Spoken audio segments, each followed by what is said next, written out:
সঙ্গীর খোঁজে একটি পুরুষ হাম্পাব্যাক তিমি 3টি মহাসাগর পাড়ি দিয়েছে। নতুন এক গবেষণায় উঠে এসেছে এই চাঞ্চল্যকর তথ্য। বিজ্ঞানীরা জানিয়েছেন, পূর্ব প্রশান্ত মহাসাগরের কলম্বিয়া উপকূল থেকে যাত্রা শুরু করে দক্ষিণ পশ্চিম ভারত মহাসাগরের জাঞ্জিবার উপকূলে এসে তিমিটি তার যাত্রা শেষ করেছে। এই যাত্রা পৃথিবী জুড়ে 13,046 কিলোমিটার পথ অতিক্রমের সমান। গেল 10ই ডিসেম্বর রয়্যাল সোসাইটির ওপেন সায়েন্স জার্নালে এই গবেষণা প্রকাশিত হয়েছে।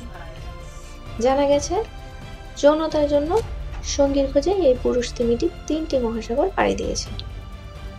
এই বিষয়ে অস্ট্রেলিয়ার সাউদার্নার্ন ক্রস ইউনিভার্সিটির ডক্টরেট শিক্ষার্থী এবং গবেষণার সহ-লেখক চিটম্যান বলেন, এটি একটি উত্তেজনাপূর্ণ আবিষ্কার। এই বিস্ময়কর দূরত্ব অতিক্রম করা তিমিটি পথিমধ্যে বেশ কয়েকটি তিমির উপর ঝাঁপিয়ে পড়েছিল। হাম্পাব্যাক তিমিগুলো সাধারণত এক অঞ্চল থেকে অন্য অঞ্চলে যাতায়াতের জন্য এবং দীর্ঘ পথ সাঁতার কাটার জন্য সুপরিচিত। এর আগে সর্বশেষ রেকর্ড অনুযায়ী একটি স্ত্রী হাম্পাব্যাক তিমি 1999 সাল থেকে 2001 সালের মধ্যে ব্রাজিল থেকে মাদাগাস্কার পর্যন্ত 9,800 কিলোমিটার সাঁতার কেটেছিল।